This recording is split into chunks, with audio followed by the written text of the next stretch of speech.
um, the AmCham family. It's a great pleasure to be here, really with the team, to provide you with an analysis on the state of the economy and what this budget will mean for Kenya's state of the economy moving forward. It's a great pleasure to be here again. I was with you, I think, about 3-4 months ago, and I'm glad to be here again to really unpack what's all the dynamics that are playing through in terms of the state of the economy, in terms of what this budget will do towards the state of the economy. And I really do hope for an engaging session, one that will be filled with questions and answers, and one that will hopefully lift the understanding of the situation even more.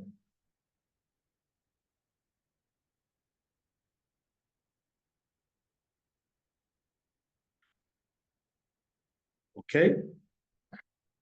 I hope now you can now see my screen. So as I said, the focus will be on the budget analysis for the financial year 2024-2025, and really what it will mean for the economy.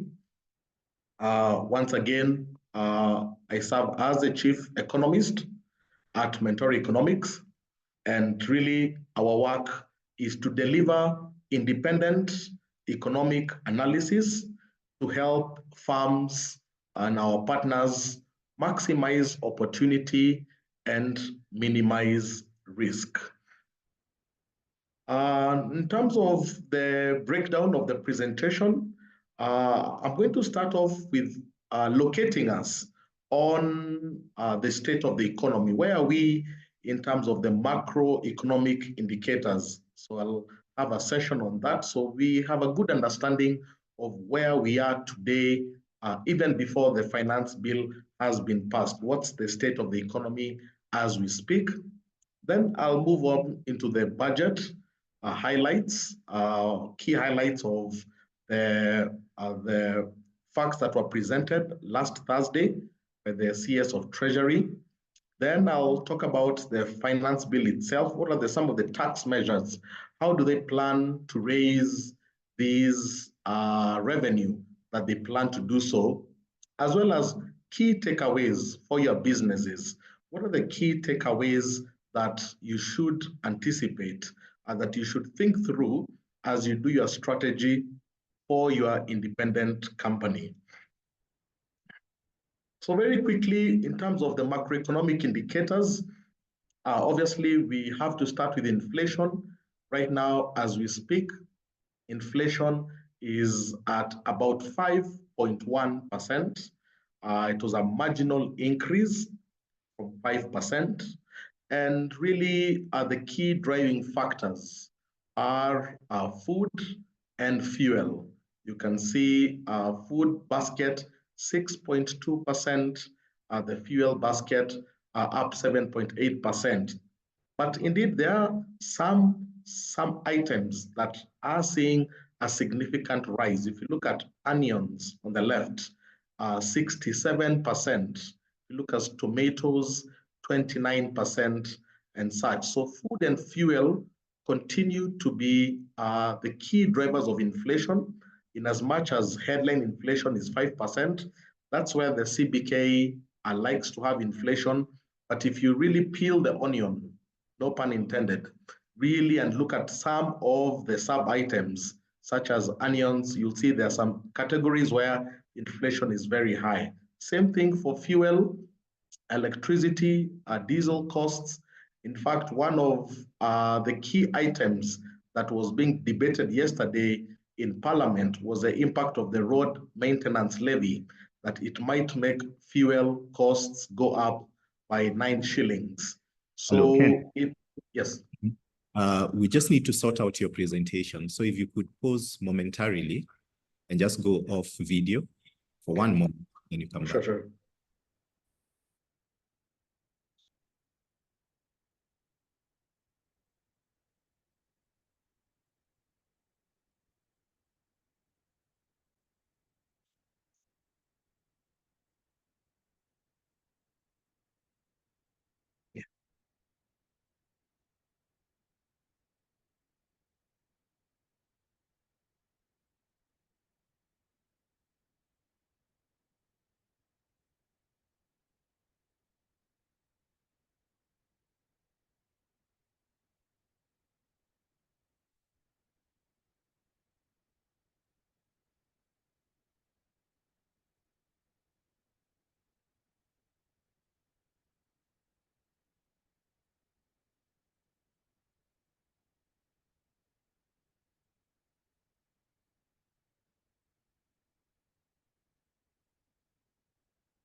All right, Ken. I think we are sorted now. I think our viewers would have a much better experience. You just need to, there's a bar that has appeared on your screen. If you could just click the X on the right to close it. Top right. Yes. Okay, great. Now you're good to go. Thank you very much. As I said, we were looking at inflation, and as I was saying, really inflation is at its target level of 5%, but really, if you look at some of the key sub-items, such as onions, tomatoes, there's still quite a significant rise. So food and fuel continue to be a significant part of overall inflation. And one of the issues that was being debated yesterday was the impact of the road maintenance levy. What will that road maintenance levy do? They are saying it will add 9 shillings to the cost of a liter of petrol. So those are some of the things that might actually drive up inflation. And when fuel prices go up, obviously commodities, food commodities go up, as well as everyday commodities. In terms of interest rates, again, interest rates still remain quite high. You can see on the short end, the 91-day is at 15%, the 182-day is at 16%, the 364-day is also at 16%. So that tells you we are still in a very high interest rate environment. And one of the key questions we'll tackle on later is, will the will the finance bill help interest rates come down? Obviously, the government is trying to reduce the budget deficit.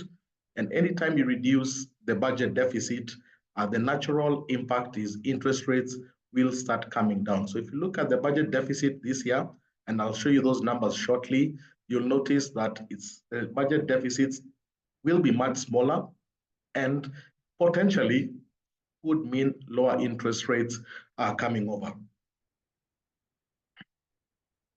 Again, the currency, it remains a key area of discussion. This is one area where there's a constant discussion on. Right now, we are at 128.50 to the US dollar. Obviously, this year has seen a significant appreciation of the shilling, starting from February, when those Euro bonds were being listed, when the infrastructure bonds were being listed. We saw a lot of dollar flows coming in, and the supply side was quite strong, including diaspora remittances. We just received the latest numbers for diaspora remittances. And again, those ones we are seeing a huge supply of dollars in the market, but demand remains a bit muted, largely because of the economy just being quite soft. So the supply side is strong, the demand side is a bit weak. So we do expect the shilling to find a new equilibrium, some stability. But at the end of the day, Kenya is a net importer. We import more than we export. That's a key consideration. And that means necessarily, once the shilling has found some stability, we'll see it do the normal depreciation as we've seen over the last few years. Obviously, the central bank says they don't have a preferred level for exchange rate. What they try to avoid is a volatile depreciation. So I think from their perspective is, if the shilling can continue in a steady direction, from their perspective, they're comfortable with that. In terms of overall GDP growth rates, I think this is very significant. It's really the big talking point with the economic survey that came out last week.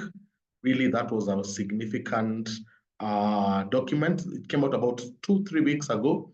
And really, it put our growth statistics in perspective. Over the last 5 years, we've seen GDP going from 5.1. Obviously, the COVID year, we saw a drop in GDP, then a rebound in the economy, 7.6 to 4.9. Then last year, the economy grew at 5.6%. And I'll talk a bit about that growth as we move forward. So that was really the big number. If you look at the share of GDP by economic sector, agriculture continues to dominate. So we'll be looking at what the budget said really about agriculture, given that it's the backbone of the economy. We'll also, services really are the key driver. Kenya really, if anything else, Kenya is a service-driven economy. So more than half of the GDP includes the services, and obviously industry really coming third there. So the key takeaway here was 5.6 growth last year. Our projection really will remain in that 5% range, despite the high interest rate environment, and I'll give you the reasons why. What are the sectors that are growing?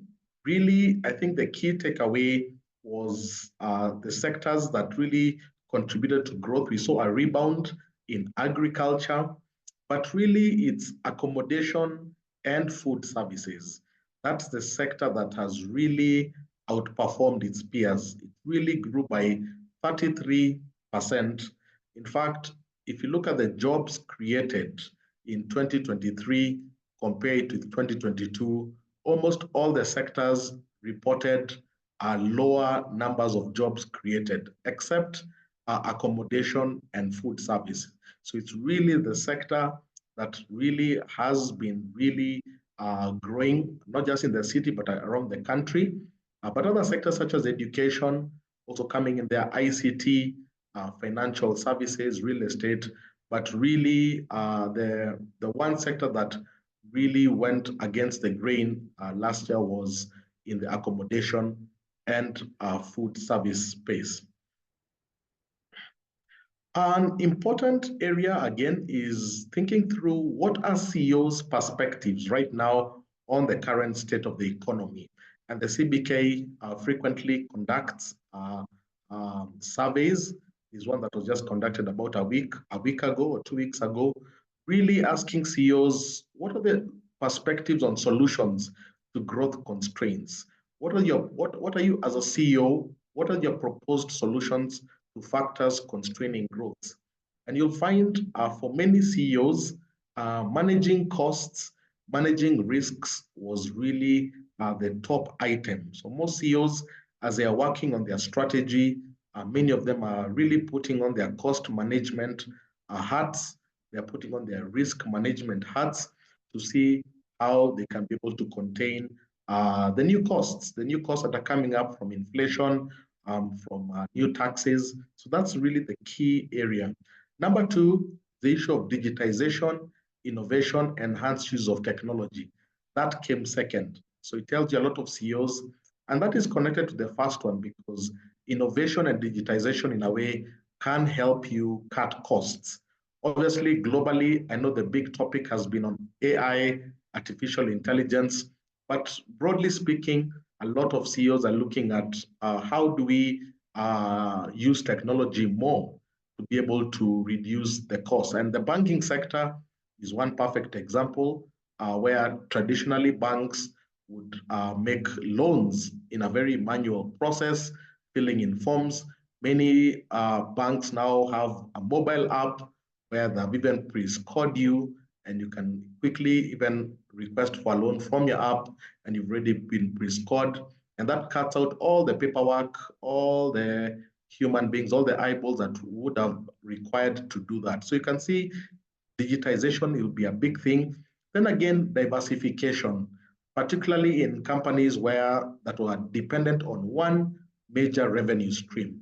We are seeing a lot of CEOs say, let's diversify. Let's not be too dependent on one revenue stream. Let's look at multiple revenue streams.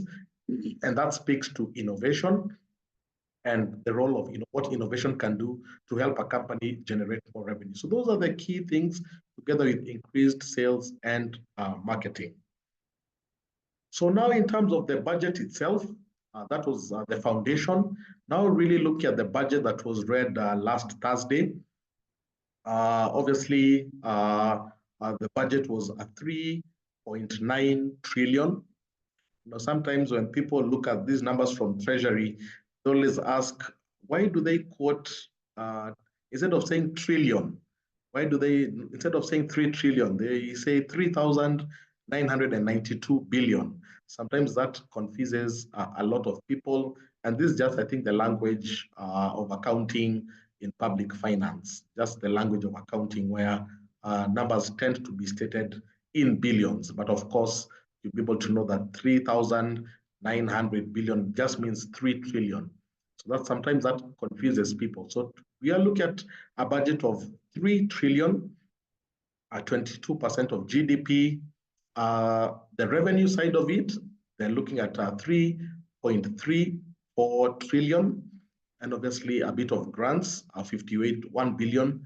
But the deficit there, we're looking at 597 billion, so almost half a trillion in terms of deficit, representing 3.3%. The deficit is simply the difference between what the government will raise and its expenditure. That gap is called the budget deficit, and it's something that has been a recurrent feature. In fact, the last time Kenya ran a surplus was actually in 2003, really under David Muiraria when he was the finance minister. That was really the last time Kenya ran a surplus. Ever since then, we've been growing our budget deficits, and that's one of the reasons interest rates have been growing, because when government borrows in the market, interest rates tend to go up. So those deficits will be supported by both domestic borrowing and foreign borrowing. So about 338 billion will come from foreign financing, and 263 billion will come from domestic financing. What are the benefits and disadvantages of it? The challenges with foreign financing, with foreign loans, is you tend to be exposed to currency risk, exchange rate risk. So you'll find the United States dollar, that's normally the currency that is mostly used for foreign borrowing.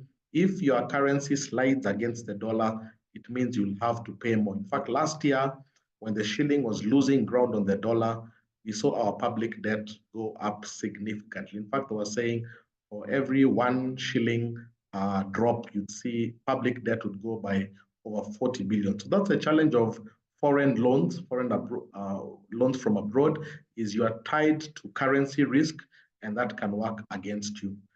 With domestic financing, the main challenge is you might end up sometimes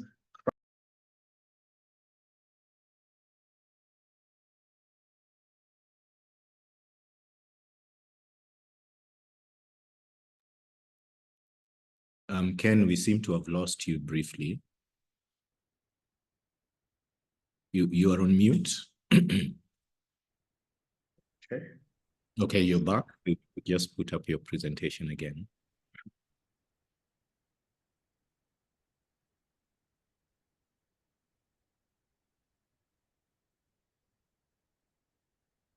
Is that good? Yeah, go ahead. Okay. So those, apologies for that, a bit of internet challenge there, but indeed, those are the issues that come up with foreign borrowing and domestic borrowing. And those are some of the things that we have to consider as we think through this budget.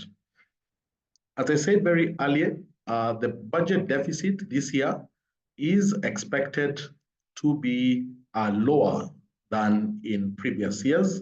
You can see from 2019, the budget deficit has been about 607 billion. It went up 2020, it went up to over a trillion 2021, and came down a bit in 2022 and 2023, but really the message that really I think this administration has focused on is consolidation. We need to consolidate.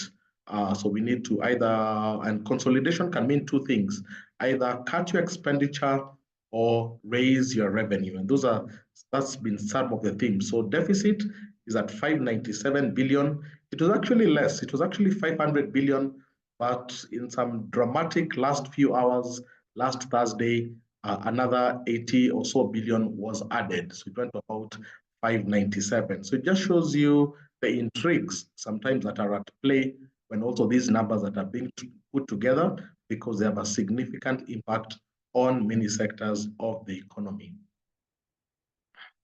In terms of the revenue, how we expect the revenue to be raised. Income tax, you'll see, is really the largest portion, 36.8% of revenue, 24.3%, excise duty, 12.8%, import duty, 5.6%. So those are the big buckets. You have other taxes in there. You have A in A. A in A really stands for appropriations in aid. These are the revenues that come in the government services that you pay for to renew the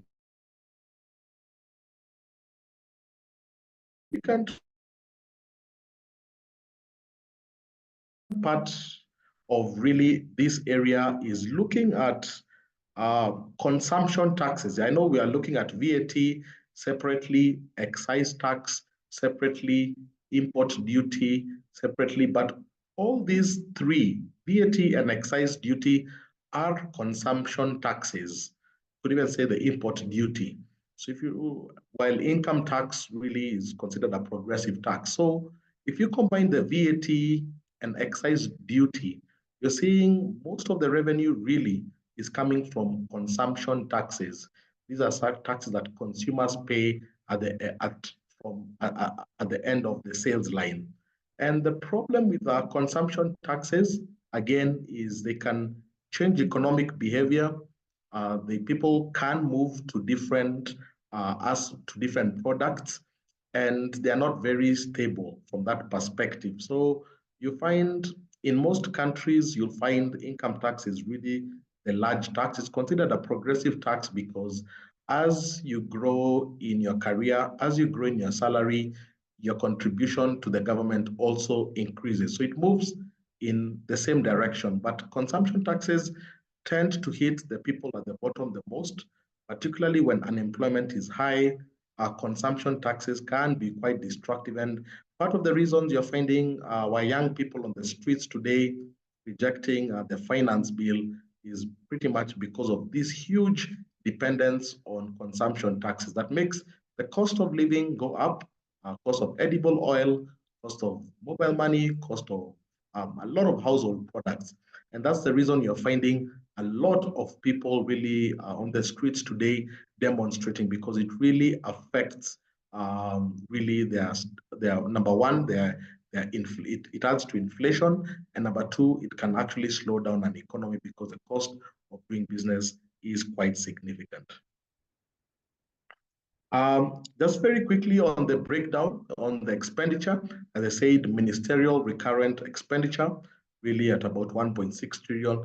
But I think the key thing here is interest payments and pensions, and that really shows you the level of debt that as a country, how much we are spending on debt. We're actually spending over $1 trillion on servicing debt, and that has been a big thing. You'll remember a few months ago, the president really saying the one thing that gives him sleepless nights is our debt repayments. Out of every 10 shillings collected, 7 shillings is going towards servicing debt, and that needs to change. So debt repayments continue to weigh down on the public revenue, and it means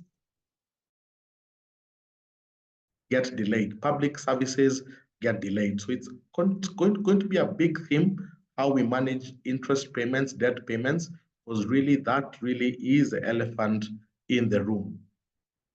Obviously, in terms of the bottom-up economic transformation agenda, the better really is the key concept that this government campaigned on during the campaign of 2022, really talk about the bottom-up economic transformation and talk about that. But if you look at where much of the money really is going, we're seeing infrastructure being a big, big driver.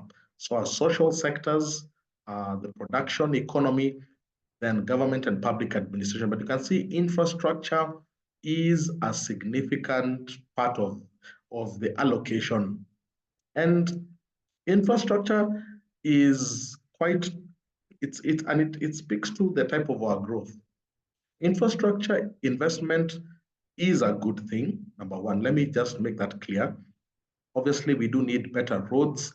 We do need better railways. We do need better bridges and dams because there's a big infrastructure gap. So infrastructure investment is good. But I think the challenge we have in Kenya is our growth is mostly being driven by infrastructure spending, infrastructure investments. And the problem with this is, yes, you'll have good roads, you'll have good railways, but sometimes you find they don't end up sometimes creating the cash in circulation that you had expected, because you'll find some of the large-scale contractors who are doing these infrastructure projects tend to be sometimes from other countries, and they do repatriate the profits they make to other countries. So that's always been a challenge, and it goes back to that perennial question: how is it that we are growing at 5.6%, but sometimes people say they don't feel that growth in their pockets? It's because our growth is largely driven by public sector spending, things on infrastructure. So you might find, the irony of it all, you might find better infrastructure, but again, you don't find the job creation.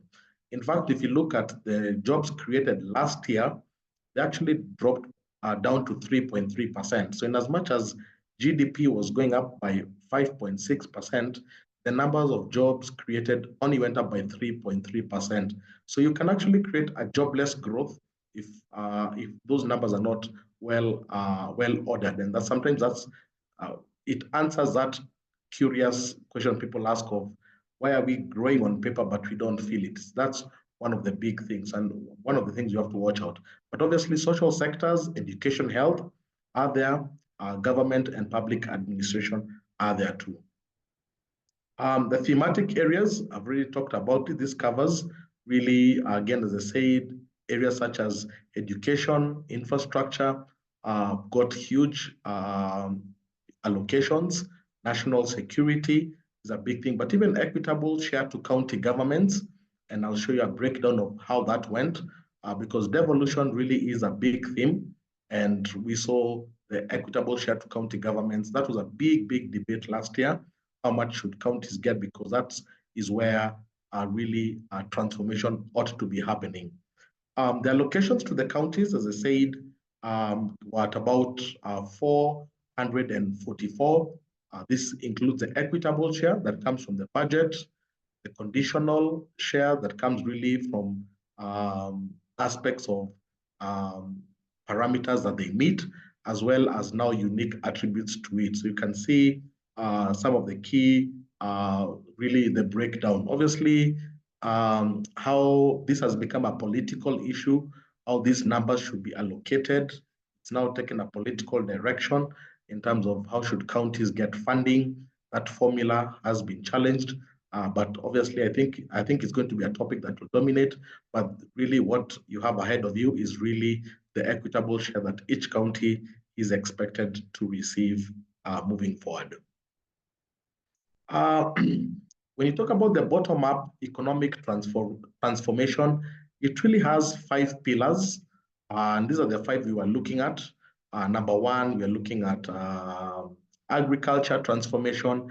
Number 2, we looked at SMEs. Number 3, we look at things around of creative economy. So when it comes to agriculture transformation, obviously we saw the key thing there is the fertilizer subsidy program. Obviously that made some headlines a few weeks ago. But last year, we did see quite a bit of the fertilizer subsidy. In fact, part of the reason agriculture rebounded last year was tied to the maize industry. We saw the number of maize and the harvest really grew because of one of the reasons was because of the fertilizer subsidy. Another reason was just farmers increased the acreage really under maize, but the fertilizer subsidy played a big role. So that again has been put, I think it's the leading item at 10 billion, but also we have issues of small scale irrigation, the issues of youth and women in agriculture. These are some of the things that also got a bit of focus. I think my only concern has been agriculture contributes almost a quarter of our GDP. But really, if you look at the scale of funding, it does not reflect its role as the backbone of the economy. So I think for me, again, we need to see more in terms of allocation to agriculture. There's something called the Malabo Declaration, which Kenya is a signatory to, that says countries should allocate up to 10% of their budgets really on agriculture. So if Kenya is running a budget of 3.9 trillion, we should be seeing something close to almost 400 billion in terms of investment. So I think, again, this is a challenge, and agriculture is a labor-intensive sector. This is a sector that can create a lot of jobs if investments go through it. The SMEs, again, were at the heart of the budget. We saw the 5 billion in terms of the Hustler Fund, the Youth Enterprise Fund, about 200 million, then the rest really coming towards financial inclusion. But the Hustler Fund is, in terms of SME, was a key area. I think sometimes people say the amount was a bit too little in terms of access to an SME, but I think they've been rolling out this in phases. Now people can come together and borrow together. So I think as they build those credit scores, we should expect to see those amounts rising and really transforming. But the key thing, and this was one of the most popular campaign promises, really the Hustler Fund, the ordinary person, the ordinary boda, the ordinary mama boga, being able to access a bit of credit to run a business. It's hit a few hitches along the way, and the amounts maybe have not been as breathtaking as people had expected. But I think what the government is saying is this is just the initial steps. As people build their credit scores, these limits will be increased. Housing and settlement, affordable housing. Again, that was a huge debate with the Finance Bill 2023. We saw deductions from the affordable housing, the housing levy. That was a big debating point last year. Again, that continues to really be at the heart of it. 67.4 billion was allocated to affordable housing. And obviously, again, there have been hitches to this. A few weeks ago, there was that headline in the Business Daily that said the deductions that have been deducted so far have been put into a Treasury bond because of the absorption rate being quite slow. And that kind of raised some public angst because people are expecting the money to be rolling out houses. But I think those hurdles are being cleared along the way, and you should expect to see this money rolling. Again, the other aspects of this in terms of footbridges, housing units, but really it's the affordable housing program that really is a key area of this. The affordable healthcare, the universal health coverage, again, that's a huge thing. The social health insurance fund, again, total to that theme has been 127 billion, and about 4 billion being allocated to universal health coverage, and about 2 billion to free maternity health care. So quite a bit in the health space. There's quite a bit of thing, but I think the key area that you've been seeing really in the news is around the social health insurance. Really, how will that work as a replacement to the NHIF, that SHIF? And there have been quite a number of transformations in the migration from NHIF to SHIF. So again, that quest by Kenya to get universal health coverage, it seems to still have gotten quite a bit of attention from Treasury, and we saw health being one of the key areas of funding. Then, of course, you have the infrastructure, the digital superhighway, the creative economy. So these are the Konza data centers. About 16 billion are located. The Konza data centers, the Technopolis, the last mile program, digital superhighway. There's been a big, the president has been very, very big on this area of digital jobs, online jobs. I think it's the one area where technology companies from US, from Germany, are looking for talent in Africa, in Kenya. And the way that these jobs can easily be transacted is when the digital superhighways are activated. This is internet connectivity, access to tools, access to applications. So this is an area where really the president has been very keen on, particularly at a time when unemployment is quite high, to find out what are the opportunities in the online space, what is the physical requirements needed to create these jobs. But ironically, it's also a place that is under taxation. So it was a bit ironic because you're seeing some of the new taxes that are coming in who are targeting the online space. You look at some of the one, like the one called the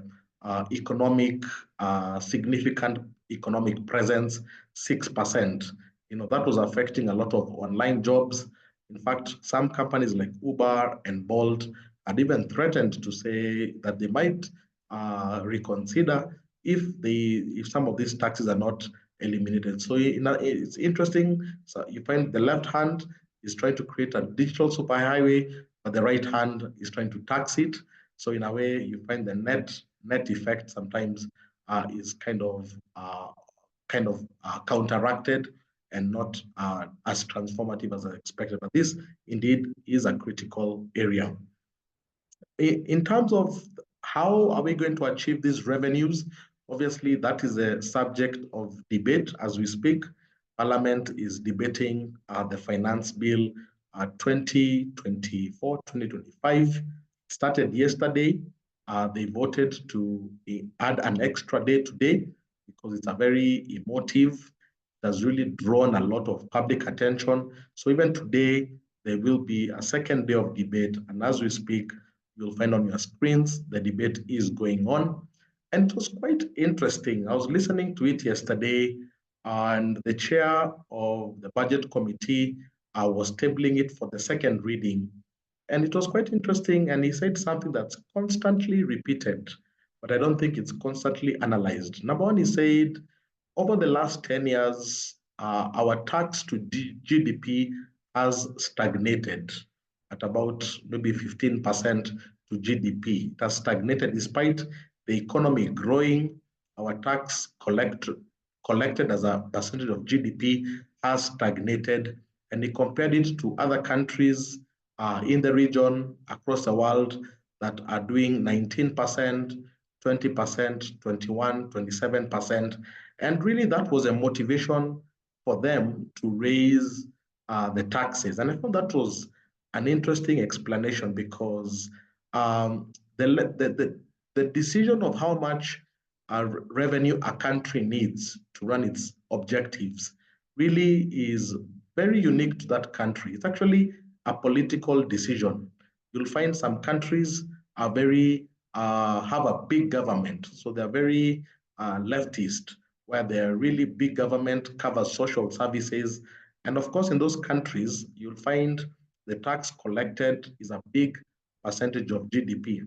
But you'll find other countries that are more right-wing oriented, are more pro-business oriented. So they tend to have a small limit to government. And these two forces really tend to be the politics of the day and how people vote. So it was interesting to see that, we talk about comparing ourselves with Japan, comparing ourselves with South Africa, but these are countries that have entirely different political agenda, entirely different political outlook. So it was quite interesting that that is really the main driving force. And they said by 2027, they'd want to grow tax revenue to 25% of GDP. So I thought that was quite interesting. But some of the measures really ahead of you, as you can see, the brackets were on income tax, VAT, excise duty.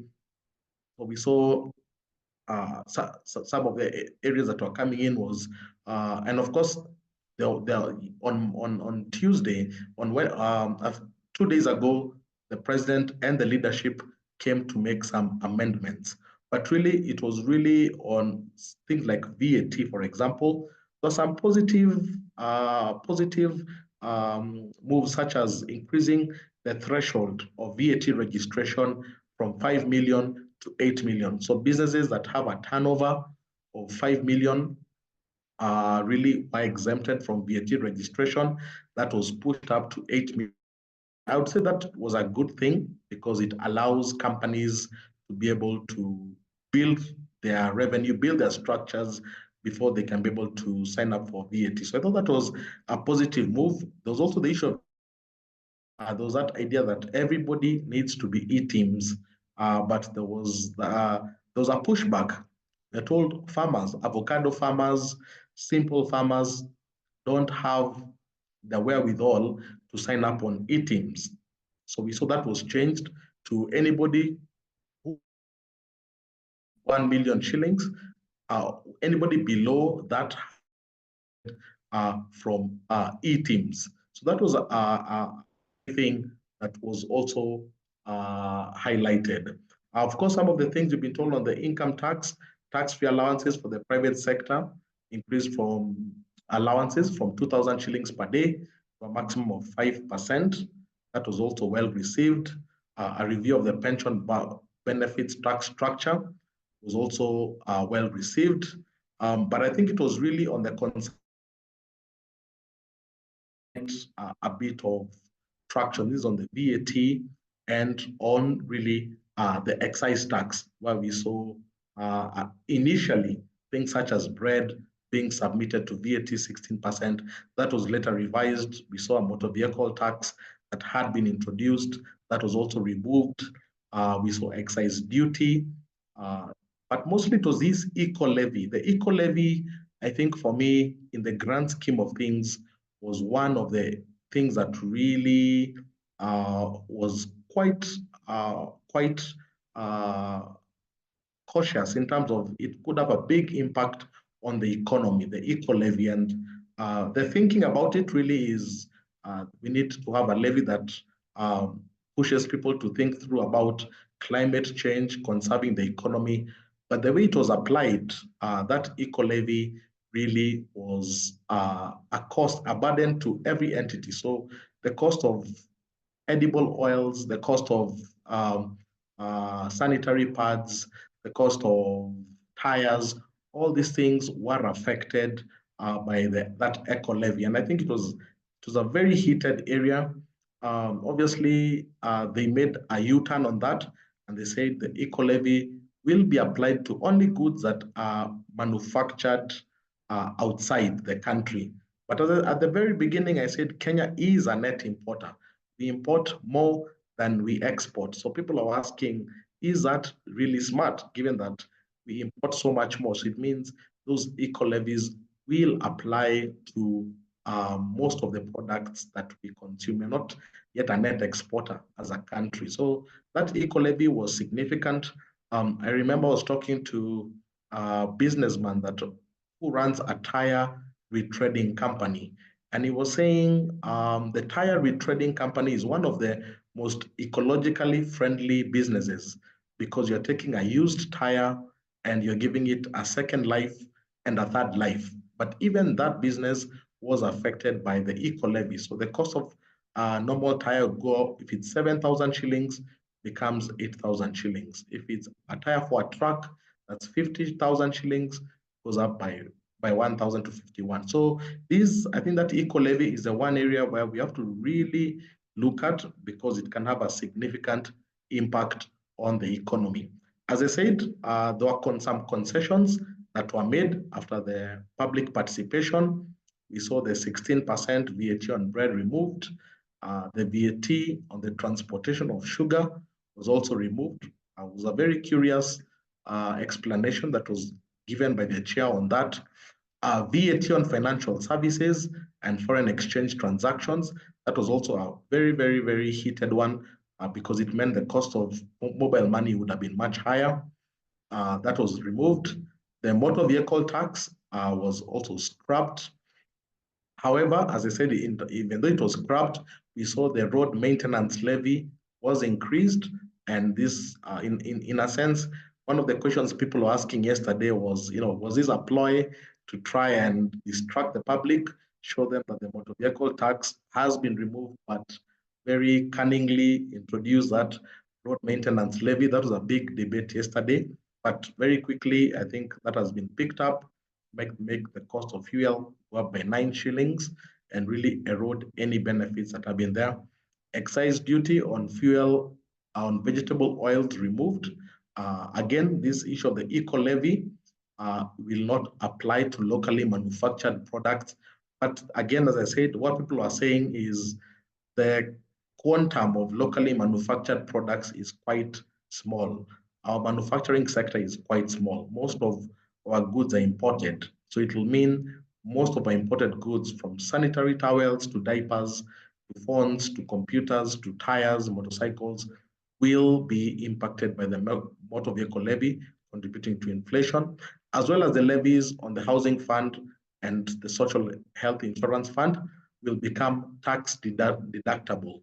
So once they are deducted, they'll reduce the amount of tax deductibility, so which means people should be able to be left with more money because of that change. Some key takeaways, really, before we go to our Q&A, really is the key takeaway, I'd say, the lower deficit is a good thing. It's good to have a lower deficit. I just don't think we are approaching the deficit in the right way. But a lower fiscal deficit is a good thing, and it could translate to lower interest rates in the market because government is borrowing less. Although somebody might also argue with additional costs, inflation might go up and interest rates might go up. So you might find those two things countering themselves. New tax measures could also drive up inflation. So it cuts both ways. Yes, you're trying to reduce the fiscal deficit, but the new taxes could also drive up inflation. So you might find your cost of business, if you're running a bakery, for example, you might find the cost of inputs have gone up, which means you have to pass on some of those costs or absorb them. On the exchange rate perspective, it's expected that the exchange rate will find a new equilibrium. I think we are still looking for a new equilibrium. Maybe it's going to be in the current range. But after that equilibrium is found, we expect to see just a gradual depreciation on the account that we are net importers. Businesses, again, will need to focus more on cost and risk management. Naturally, when the cost of doing business goes up, the key focus for the business is how do we protect our profits? How do we protect our market share? So a lot of focus will be on cost and risk management.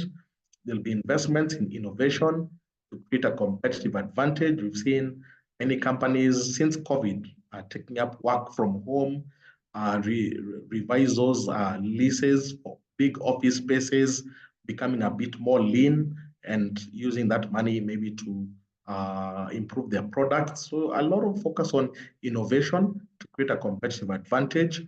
Obviously, the opportunities for diversification will be very important for businesses, not just depending on one line item, but really trying to think through areas of diversification. And as well as very key, aggressive talent management. As I said, inflation has eroded the purchasing power of a lot of employees. So a lot of employees are agitating, looking for new spaces, new places to work. So CEOs will have to be alive to that fact and try to retain top talent, attract and retain top talent, because that would be a key thing as people are looking for greener pastures and better packages because of inflation. So again, companies will need to really think hard on how do we have an aggressive talent management to attract and retain key skills. I think that's really my key messages for today. And I think now we can have a Q&A session. Fantastic. Thank you very much, Ken, for unpacking that for us. we'll jump right into the Q&A, and I can see questions are now coming into the Q&A tab. But before I get into that, perhaps I'll start with one of my own, Ken. You can please have on your video. Yeah, thank you. So I'll start off with one of my own, actually two of my own. You made a statement that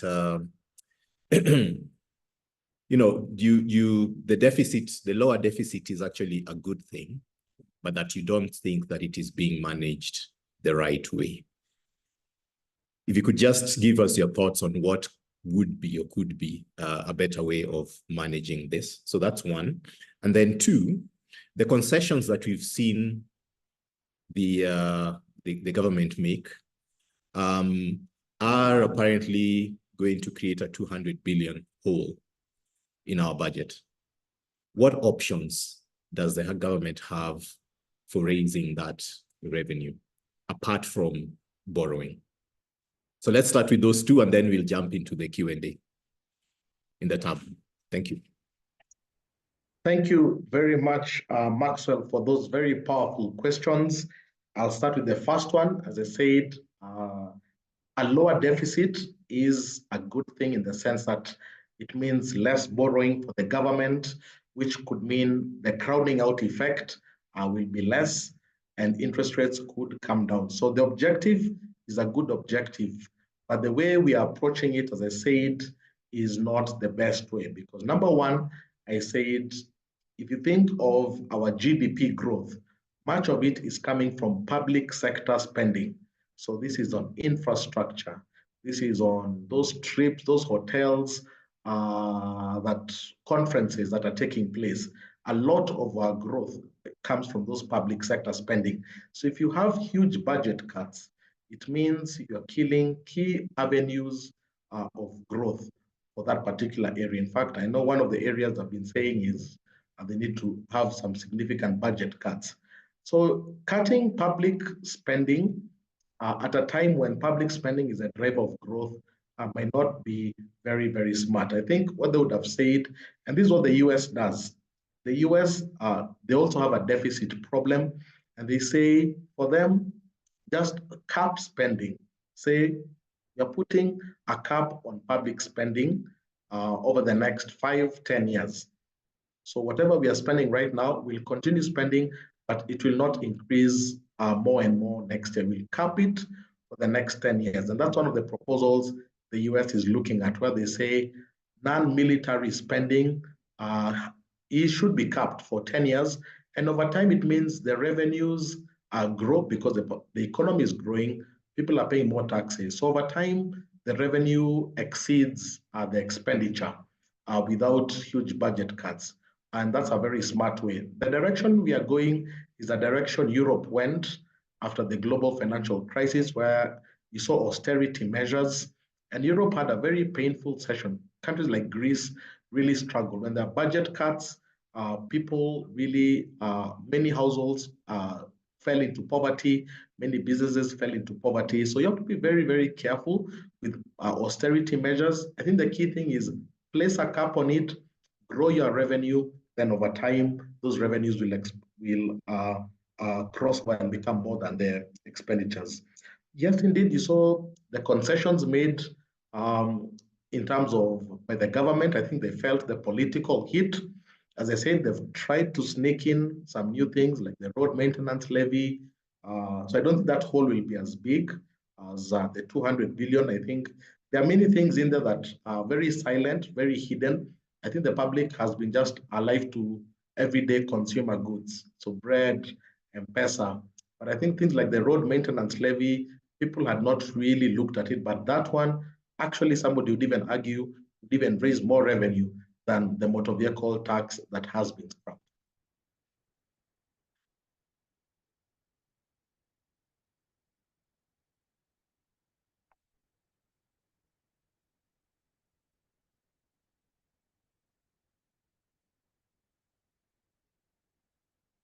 I have realized that I was on mute. My apologies for that. We'll start off with the first question is asking, what, in your opinion, actually, let me just read it the way it is. In your opinion, shouldn't we be focusing on supporting local manufacturing as opposed to reducing import levies by saying product cost will go up? We used to make tires, for example. We make textiles, or used to make textiles here, paper, etc. So what are your thoughts on that? So that's question one. Then the next question, I'll give you three. The next question is the National Treasury.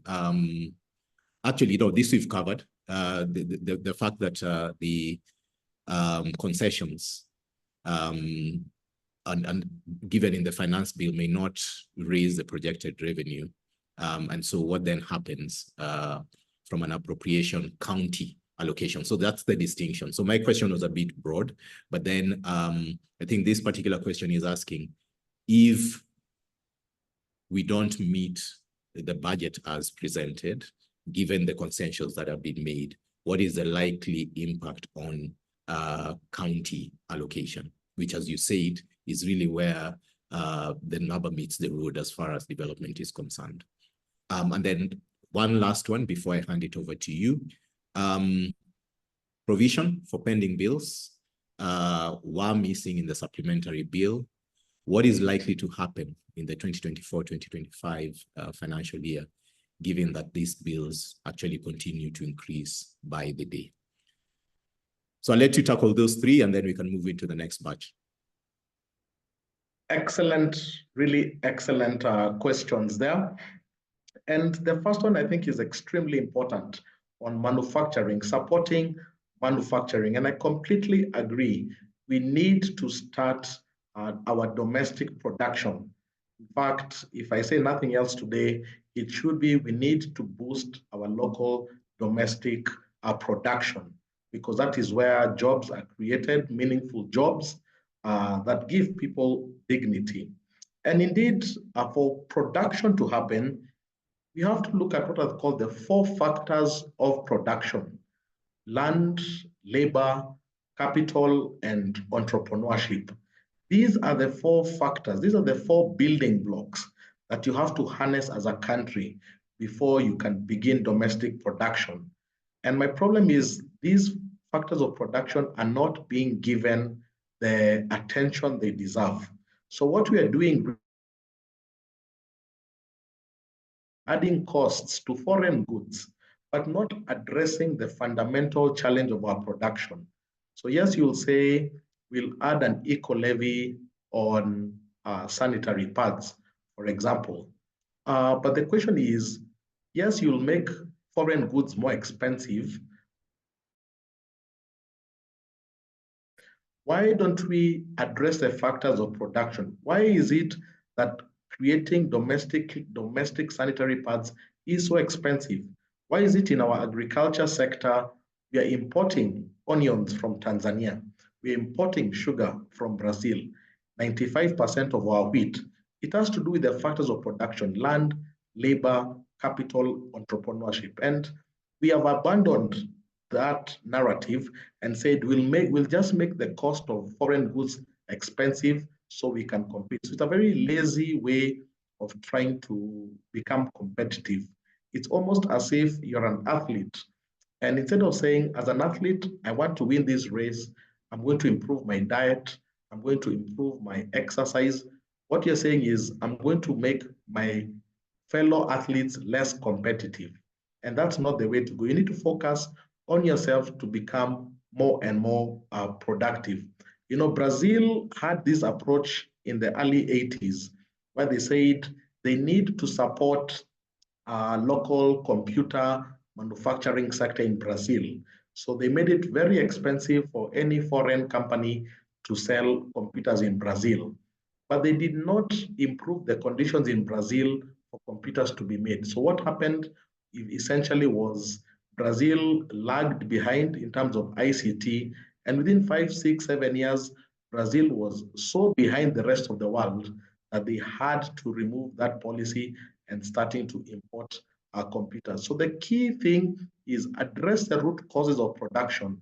Don't penalize other countries, but address Why is it as your country you find it so hard? If it's land, what is it about? Is it the cost of land that's expensive? If it's labor, if it's capital, is it the cost of loans? Address those issues and you'll become a manufacturing giant without really hurting the competitiveness of that country. In terms of, again, and Maxwell had built onto this issue of the concessions, how big the hole will be. Indeed, one of the things that has come up again is the issue of supplementary budgets. A lot of people say, okay, yes, we are seeing a small deficit of 597, but we know, because we've seen in the past, that over time, that number will grow in the supplementary budgets. And supplementary budgets tend to be less emotive. They tend to be less publicly motivated. In fact, many times the public is unaware on a supplementary budget. So sometimes people find that that's a tactic the government tends to use, where they give the public what it wants during the main budget, but over time, in those small supplementary budgets where they are less emotive, sneak in. So it's true that that deficit of 597 might actually go back to being might actually go back to what it has been in the past. On the issue of pending bills, I know that's a big thing for companies, particularly, as I said, the public sector is a key cog. Public spending is what has been driving the media houses, for example, and many other sectors, hotels, and all these entities will tell you that they are owed billions of shillings by the national government and the county government. And there was that expectation that pending bills would be a key item. People have had a very tough time. Some businesses have shut down because of pending bills. So it was an anticlimax when we saw that there was no allocation for pending bills, but we know there's a verification committee that is going through the bills. And if those are approved, we might see some disbursements. But it's indeed, from a private sector perspective, it's very concerning. I know a number of businesses that are very wary now of having government tenders because of issues of pending bills. So I know it will come up in the debate. I'm sure even as we speak, it's one of the leading items being discussed. But indeed, we do need a supplementary. We will need a supplementary on that. There are a couple of questions here on the exchange rate. Two are asking whether you have any projections around where the exchange rate is bound to settle by the end of this year. And what are some of the fundamentals that will hold or could hold the rate stable? Then there's a second question asking if you could clarify why the government does not forward contract to hedge against currency risk when repaying debt. So let's hear what your thoughts are on that, and then we can move to the next batch. Really, really fantastic questions there.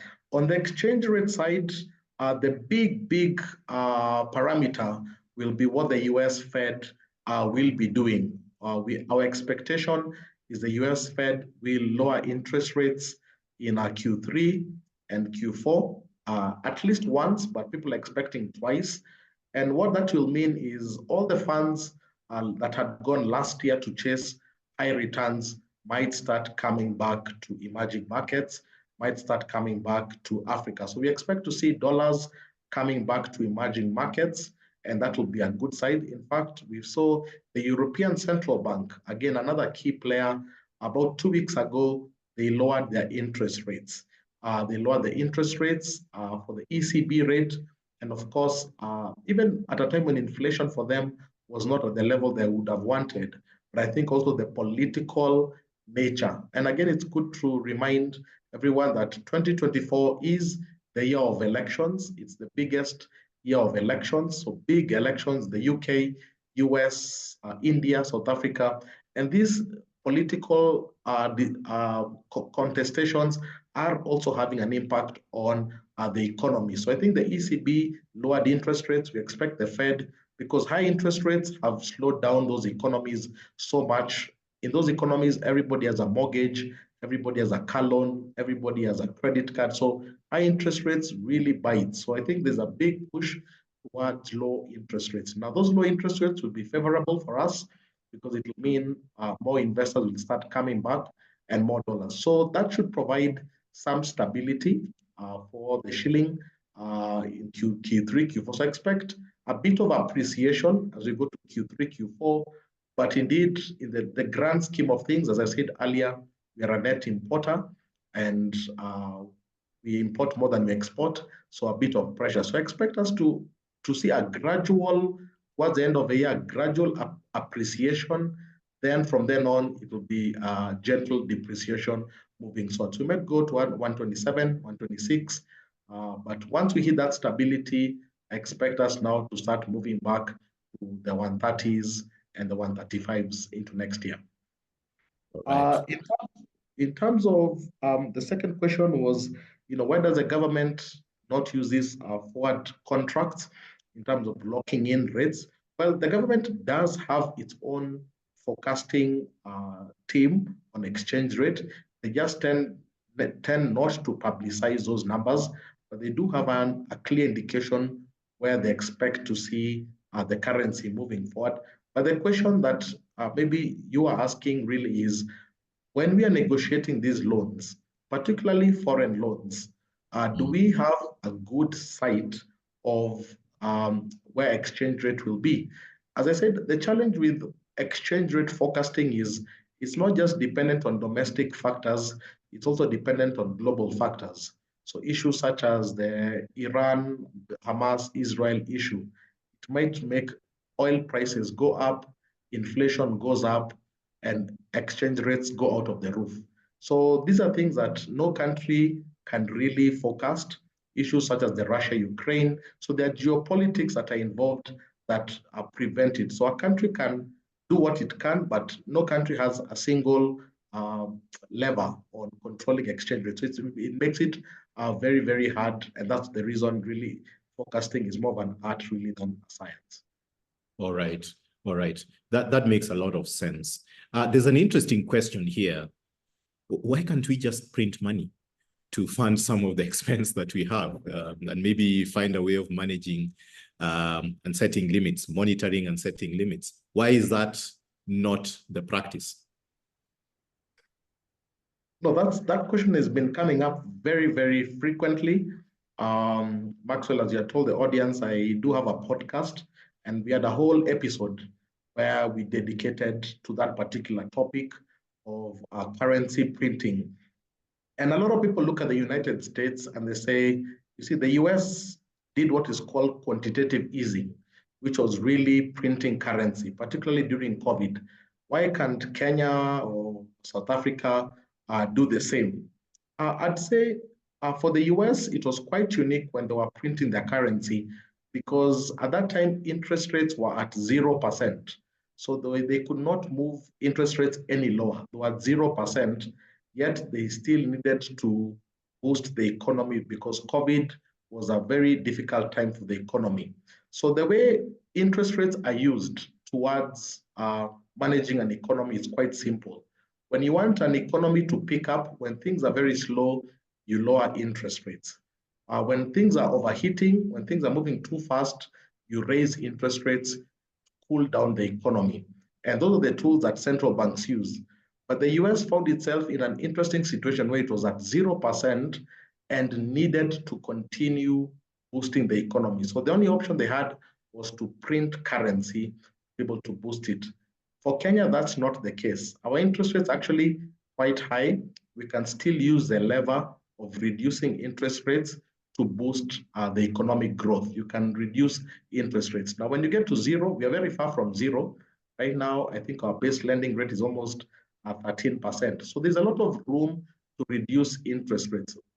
Money printing is normally an option when you're at zero and you have no other lever and you need to boost economic growth. We are not there as Kenya. Very few countries, only Japan, I think, has negative interest rates. Only Japan can do what the US could do. But every other country that is in the positive record of interest rates, all it has to do is just lower interest rates and it avoids the whole money printing thing. Okay. The issue of deficit and the growth of the deficit that we've seen, times even growing faster than the GDP. Then looking at some of the propositions that we have in the finance bill, but I think broadly, how we fund our growth. What can we do to catch up economically? How do we get to a point where we are not relying on deficits, or we are not increasing our deficits in order to be able to fund the growth of the economy? So that's one question. Then the next question is, from a policy perspective, we are rolling out this national tax policy. I think that now has been approved by Parliament, and we should start seeing the impact and the effect of that in implementation. But the question is, what is the implication of the national tax policy in the finance bill making process as defined in the Public Finance Management Act? Your perspectives on that would be great. And let me throw in one last one.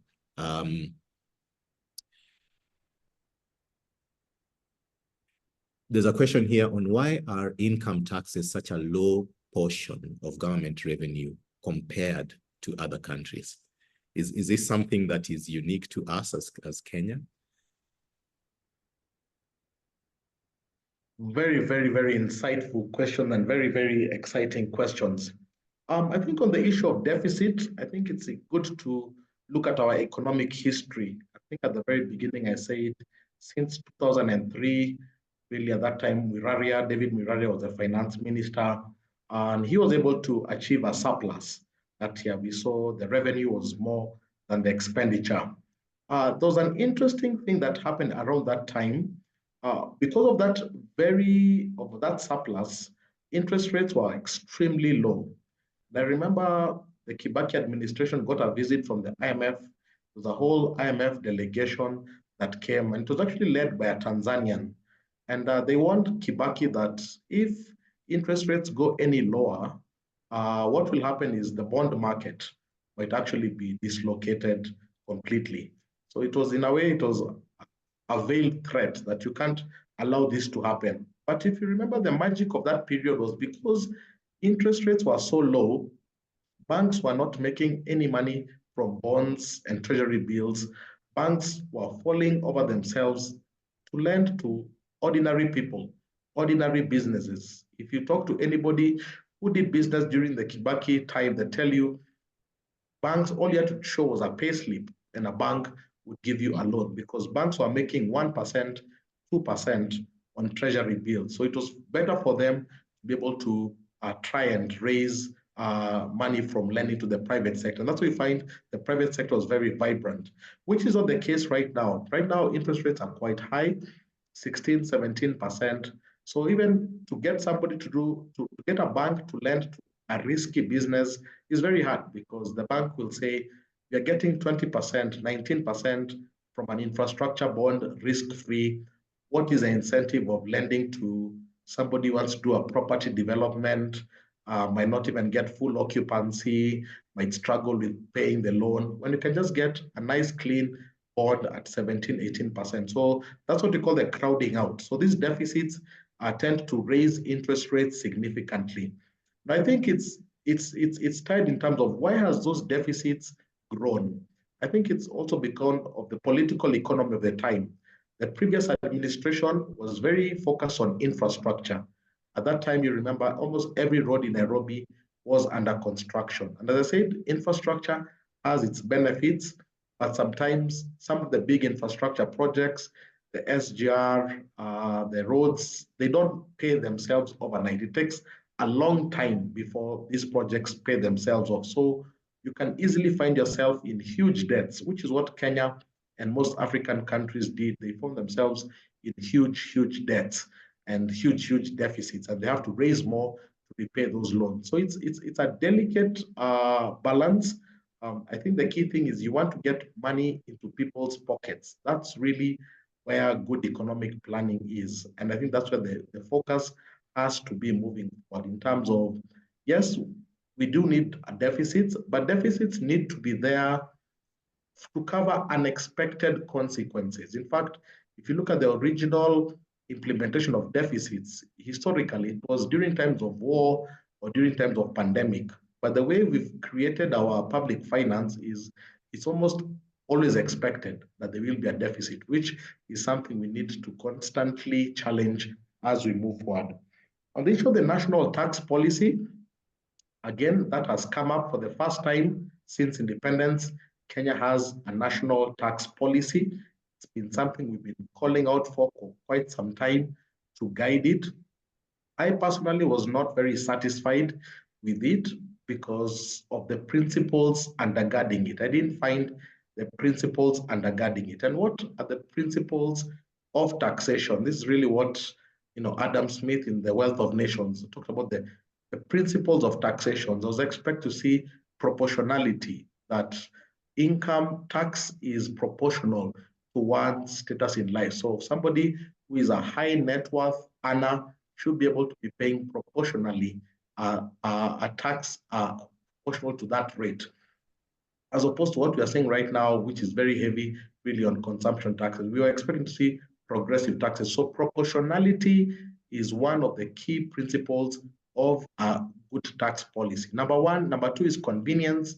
Number three is easy to administer. Some of these new policies are not very easy to administer. The whole e-teams things, I think, will be a challenge. So for me, yes, we have a document that we can call a national tax policy, but I don't think it's pushing us towards a progressive tax system. And that goes to the third point of why do we find our income tax contribution less than in other countries? And that's a very good observation. And I would say it's because we have not made job creation to be at the heart of our economic model. We chase many targets. We chase deficits, debt sustainability, exchange rate, but we've never really said our primary objective of economic planning is to create jobs. Because and it's very easy for salaried people to part with an income tax because they are growing and they are more than happy to assist the country to grow. And I think that's been the reason why our income tax is quite low. We don't focus on number of jobs created. We don't focus on creating a good business environment where businesses are expanding, people are being hired, people are getting salaries and paying income tax. And that's why you'll go to the US, you'll find for them income tax is 40, 42%. And for them, they're very passionate about jobs. In fact, every first Friday of the month, the US publishes its jobs numbers. How many jobs were created in the previous month?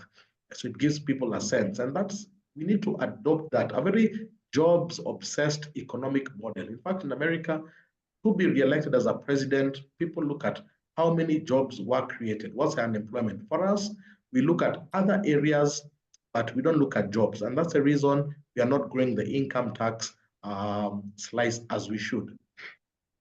Thank you. Thank you, Ken.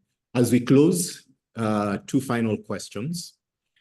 The first one, is it enough to allocate, right? Can you highlight some key insights on ensuring that allocations yield the desired development outcome based on the income that is being allocated into that space, right? So that we're also able to create jobs, as you've said, and drive economic development.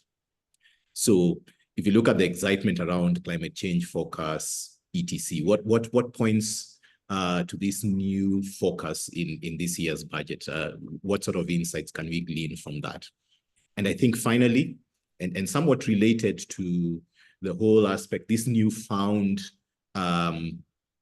focus on interrogating our financial and monetary policies, the budgeting process, and so on.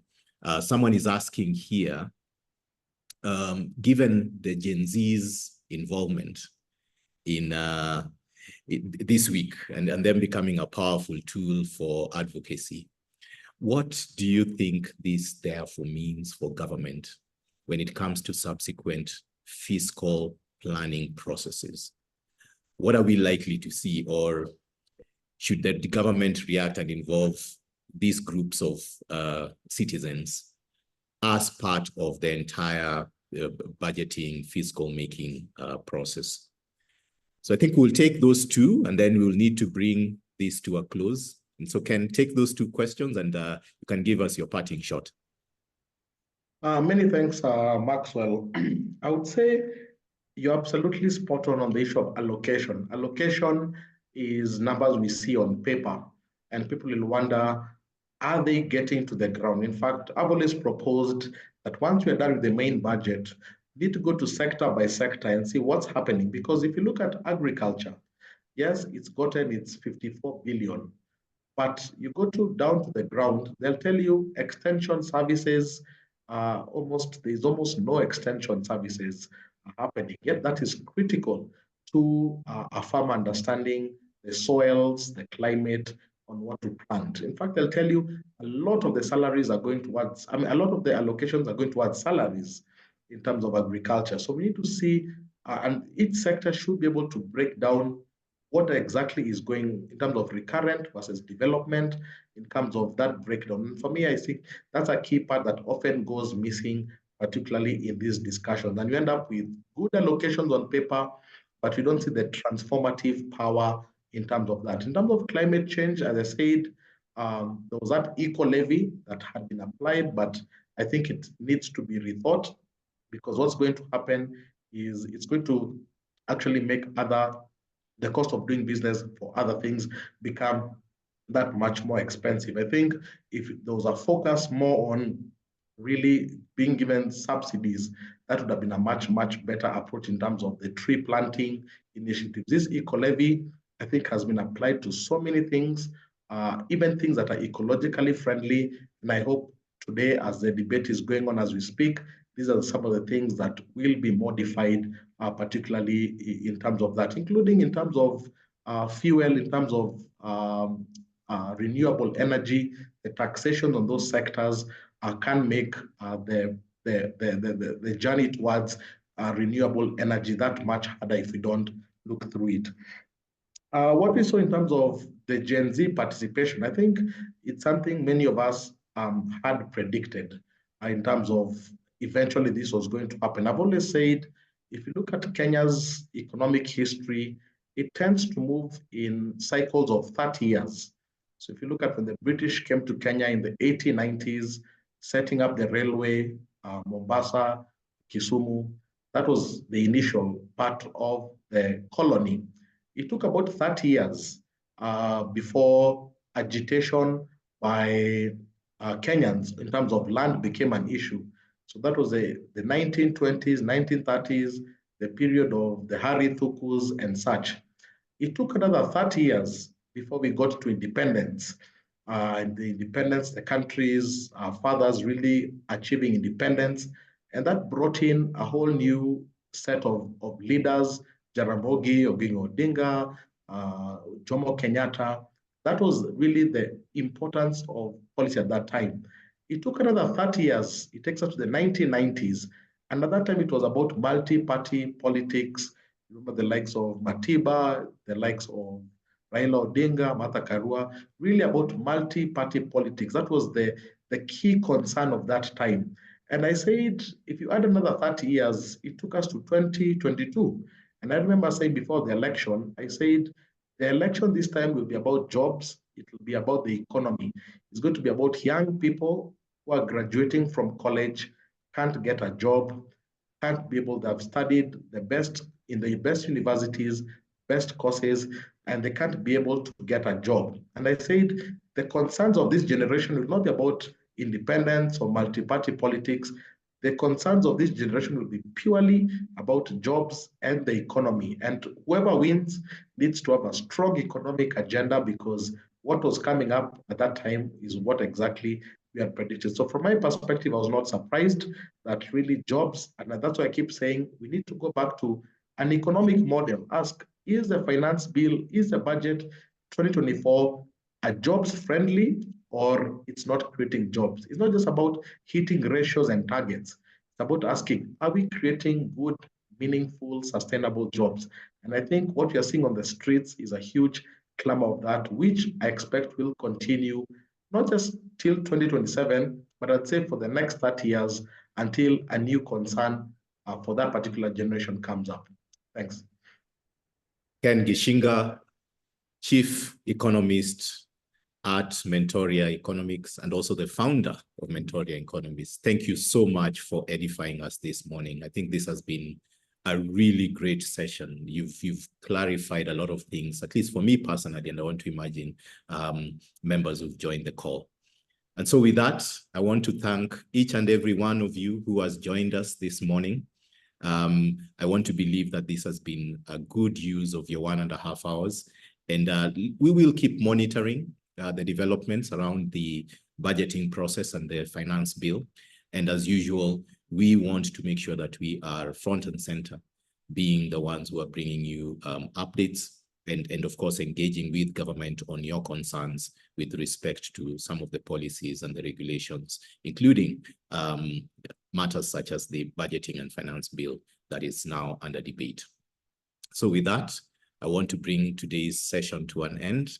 And once again, thank you all for making your time and joining us this morning. Have a wonderful day ahead. Thank you.